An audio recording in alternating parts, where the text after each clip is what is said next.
جب خندق کی جنگ میں صحابہ نے خندق کھودی تو وہ 30 فٹ چوڑی تھی، 30 فٹ، اور وہ 22 فٹ گہری تھی، 22 فٹ۔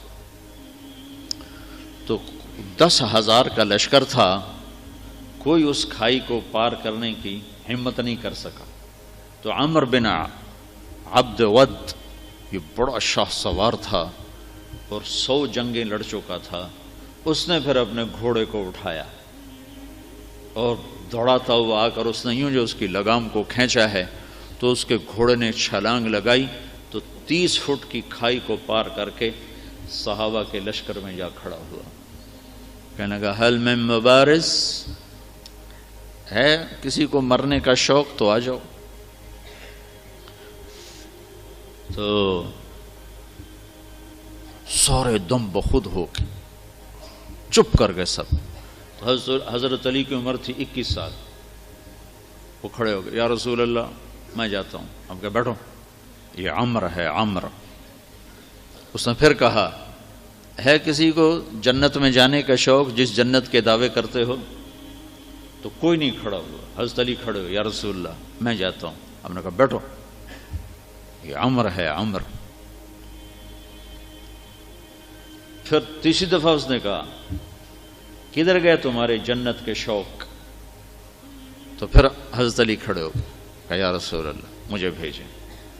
کہا یہ عمر ہے۔ کہا عمر ہے تو کیا ہے، مجھے بھیجیں تو صحیح۔ تو اچھا کہا جاؤ، پھر ان کے لیے دعا کی۔ تو یہ بچے سے وہ 100 جنگیں لڑا ہوا۔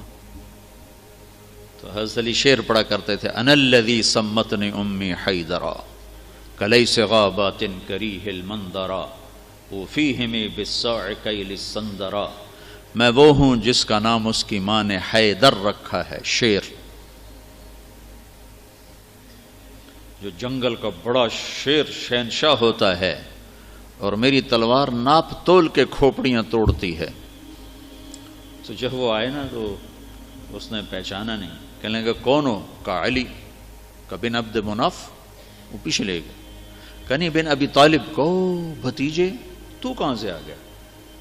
میں نہیں تمہیں قتل کرنا چاہتا۔ وہ اتنا مطمئن تھا، کہا میں نہیں تمہیں قتل کرنا چاہتا۔ کہا چاچا میں تو تمہیں قتل کرنا چاہتا ہوں۔ تو اس کو اتنا غصہ آیا، اس نے گھوڑے سے چھلانگ لگائی، وہ علی پہ ایسا جارحانہ حملہ کیا کہ علی کو پیچھے دھکیل دیا۔ تو غبار اٹھا، دونوں غبار میں چھپ گئے۔ تو اللہ کے نبی نے ہاتھ اٹھایا، یا اللہ علی کی مدد فرما۔ تو اس نے تھوڑی دیر کے بعد اس نے جو وار کیا جو سر پہ لگا حضرت علی کے ترچھا، اور کندھے پہ آ کے لگا، کندھا زخمی ہو گیا۔ تو اتنے میں حضرت اللہ کے نبی کی دعا ہوئی، یا اللہ علی کی مدد فرما۔ تو حضرت علی نے بڑھ کے وار کیا، اس نے ڈھال پہ روکا، وہ ڈھال کٹ گئی، سیدھا اس کی کھوپڑی پہ لگا اور 2 ٹکڑے ہو کو نیچے گر گیا۔ حضرت حسن اور حسین بیمار ہو گئے۔ تو اللہ کے نبی خبر لینے آئے تو دونوں بچے بیمار تھے۔ تو آپ نے کہا حضرت فاطمہ سے روزے کی منت مان لو کہ اللہ تعالیٰ بچوں کو شفا دے تو ہم روزے رکھیں گے۔ تو دونوں میاں بیوی نے 3 روزوں کی منت مانی کہ اللہ ہمارے بچوں کو شفا دے، ہم روزہ رکھیں گے۔ تو اللہ نے ان کو ٹھیک کر دیا۔ تو دونوں میاں بیوی نے روزہ رکھا اور افطاری کا سامان گھر میں نہیں تھا۔ تو ایک یہودی تھا شمعون، حضرت علی اس کے پاس گئے، کہا کوئی مزدوری ہے؟ کوئی مزدوری ہے؟ کہاں ہے؟ یہ اون ہے، یہ صاف کر دو تو تمہیں جو دوں گا، کچھ جو دوں گا۔ تو وہ اون لے کر گھر میں آئے، حضرت فاطمہ کو دی کہ صاف کر دو۔ انہوں نے اس کو دوپہر تک صاف کیا، وہ واپس لے گئے۔ تو اس نے تھوڑے سے جو دے دے، تو انہوں نے پیس کے آٹا بنایا، کھانا بنایا، روٹی بنائی، سالن تو تھا نہیں۔ دونوں میاں بیوی افطاری کے لیے بیٹھے ہیں کہ دروازے پہ آواز آئی، مسکین ہوں اللہ کے نام پہ کچھ دو۔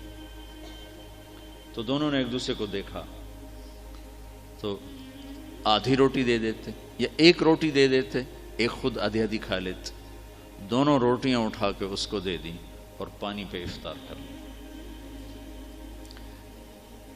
رات کو بھی کھانے کو کچھ نہیں تھا تو پانی پہ کھجور پہ روزہ رکھا۔ اگلے دن پھر حضرت علی شمعون یہودی کے پاس گئے اور اس سے اون لے کر آئے۔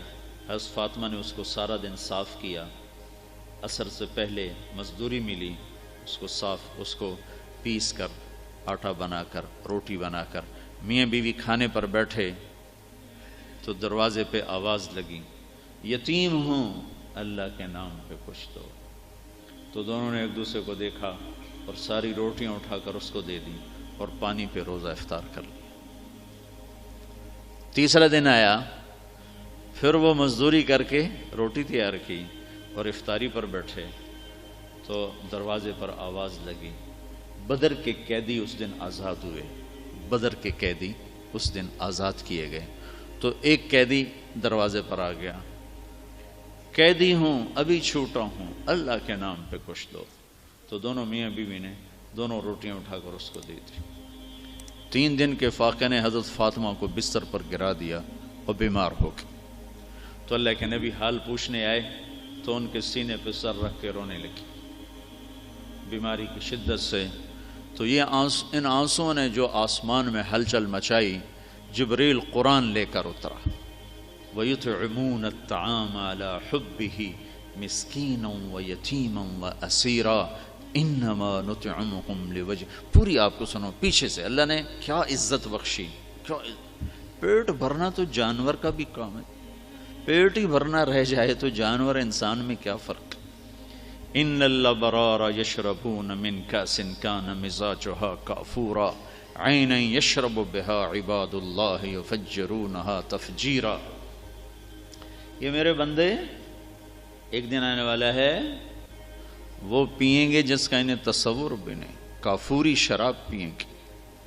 پھر اب ان کی تعریف، یوفون بالنذر، اپنی نظر کو پورا کرتے، وہ منت کا لفظ، اپنی نظر منت کو پورا کرتے ہیں۔ یوفون بالنذر ویخافون یوما کان شرہ مستطیرا، اور آخرت کے دن سے ڈرتے ہیں۔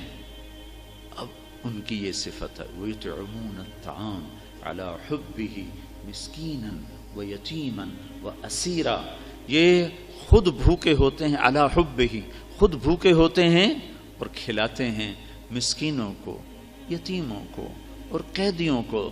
اور پھر ان کی اخلاص کی اللہ نے گواہی دی، انما نطعمکم لوجہ اللہ لا نرید منکم جزاء ولا شکورا۔ اللہ ان کے اخلاص کا گواہ بن رہا ہے کہ یہ کہہ رہے ہیں کہ ہم صرف اللہ کو راضی کرنے کے لیے کھلا رہے ہیں، ہم کوئی آہ واہ نہیں چاہتے۔ انا نخاف من ربنا یوما عبوسا قمطریرا، ہمیں اس دن سے ڈر لگتا ہے جس دن، جو دن بڑا خوفناک ہیبتناک ہے۔ پھر اللہ نے آگے بشارت دی، فوقاہم اللہ شر ذلک اليوم ولقاہم نضرۃ وسرورا وجزاہم بما صبروا جنۃ وحریرا متکئین فیہا علی الارائک لا یرون فیہا شمسا ولا زمہریرا ودانیۃ علیہم ظلالها وذللت قطوفها تذلیلا۔